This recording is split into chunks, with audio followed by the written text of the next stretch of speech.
Hercules was a hero who performed feats that neither a god nor an ordinary man could do.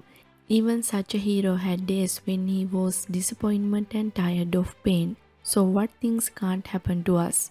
But he lived without charges.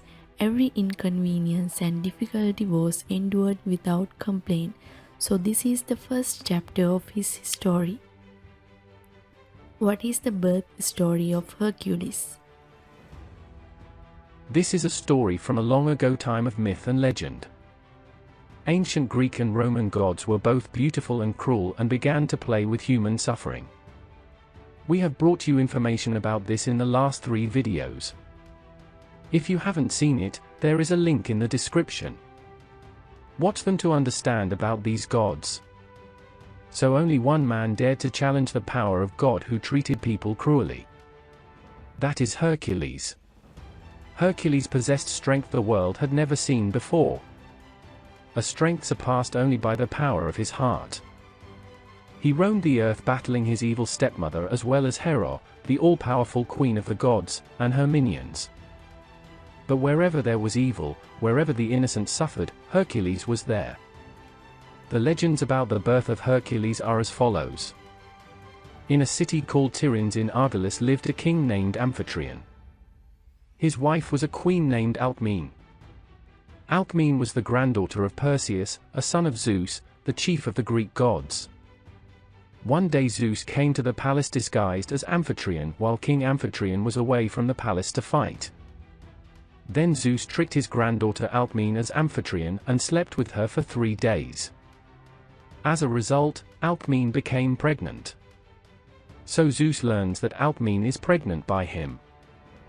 Because of that, Zeus, thinking to correct his mistakes, says that a human son who will be born next from the generation of his son Perseus will be the ruler of all Greece. Hera, the wife of Zeus, understands the underlying purpose of this prophecy.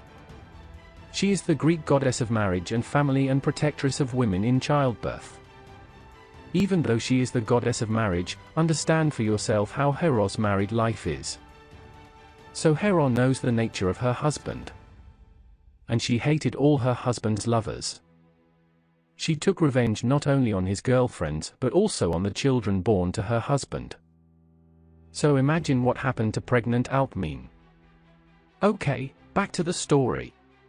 Hera learns that Zeus is prophesying that he will hand over the kingdom of Greece to his unborn son of Alcmene, the daughter of Perseus. Hera, who is tactful, thinks and gets a promise from her husband that what he said will not change. After that, Hera starts showing his wickedness. There is nothing to praise about her work. Taking revenge on a deceived pregnant woman and an unborn child is not justifiable. Hera did not care about justice and injustice. Hera leaves Olympia to meet Sthenelus, son of Perseus.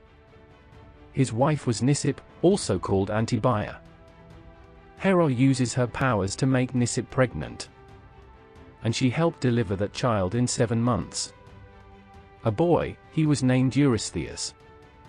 So according to the promise of Zeus, Eurystheus, who was born earlier, gets the kingdom of Greece. Hera does not stop at just depriving Alcmene's child of his kingdom. Hera sends 2 witches to Alcmene to prevent Alcmene from giving birth. But Alcmene's maids trick them into another room called the delivery room. Because of that, they cannot prevent childbirth. Alcmene then gives birth to a male child. This child's name was Alcaeus. But he is known as Heracles or Hercules. According to myths about him, he was actually born Alcaeus but later took the name Heracles, meaning glory of Hera. It would mean that he became famous through difficulties with the goddess. Born of a god and a human woman, he became a demigod. Also, he was very strong. Realizing that her plan had failed, Hera sent 2 poisonous snakes to the place where the infant Hercules had been cradled to kill him. But strong Hercules crushed the snakes to death. In one version of the myth, Alcmene, his mother, abandons her child in the forest to protect Hercules from Hera's vengeance. Athena, the goddess of wisdom, finds Hercules and gives him to Hera, claiming he is an orphan. Then baby Hercules is breastfed by Hera.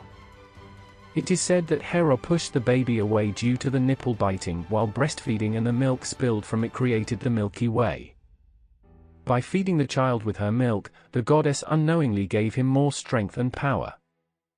From an early age, Hercules was tutored by experts in related subjects. His stepfather Amphitryon taught him how to ride a chariot, and Odysseus's grandfather Autolycus taught him the art of wrestling. Eurytus, king of Oechalia, taught Hercules archery. The Dioscuri twin named Castor taught him fencing. Finally, Hercules surpassed all the strength and skill of his teachers and was ready to become a true hero. In addition to physical strength, Hercules was also a brilliant intellect. He was also taught reading, writing, music, and playing the harp by the best teachers of ancient Greece. But Hercules did not fully understand his strength. One day, during an argument, Hercules killed his music teacher Linus by hitting him with a lyre. He was then sent to look after the flock to keep him out of trouble. Hercules then heard that the Theban army had been defeated by a group of minions. He thought this was unfair. He then led a group of Theban warriors to defeat the minions and restore Thebes. King Creon of Thebes, who was happy, gave Hercules his daughter Princess Megara in marriage as a sign of gratitude. So at the end of all this, Hercules had a successful and happy family life. Hera could not bear this. Knowing that Hercules loved his wife and children, Hera sent Hercules into a madness. Hercules lost his control and killed his wife and children in a mad rage.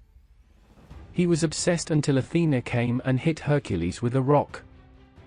When he came to his senses, he could not bear to realize what he had done in his madness. He even tried to commit suicide. But his cousin, Theseus, convinced him that suicide was a cowardly act and that he should find a way to atone for his sins. After that, Hercules consulted the oracle at Delphi. According to her, Hercules must atone for his sins by working hard under Eurystheus, who is constantly helped by Hera. These labors were only 10 at first, and Eurystheus did not accept the way Hercules did 2 of them, so he had to do 2 more. All of these were 12 tasks too difficult and dangerous for an ordinary man to even think about doing. It is said that it was after this that he dropped the name Alcaeus and chose the name Heracles. However, the Greek goddess of wisdom, Athena, and Hermes, the messenger of the Greek gods, helped Hercules on various occasions. In the next video we will see about the 12 dangerous labors performed by Heracles.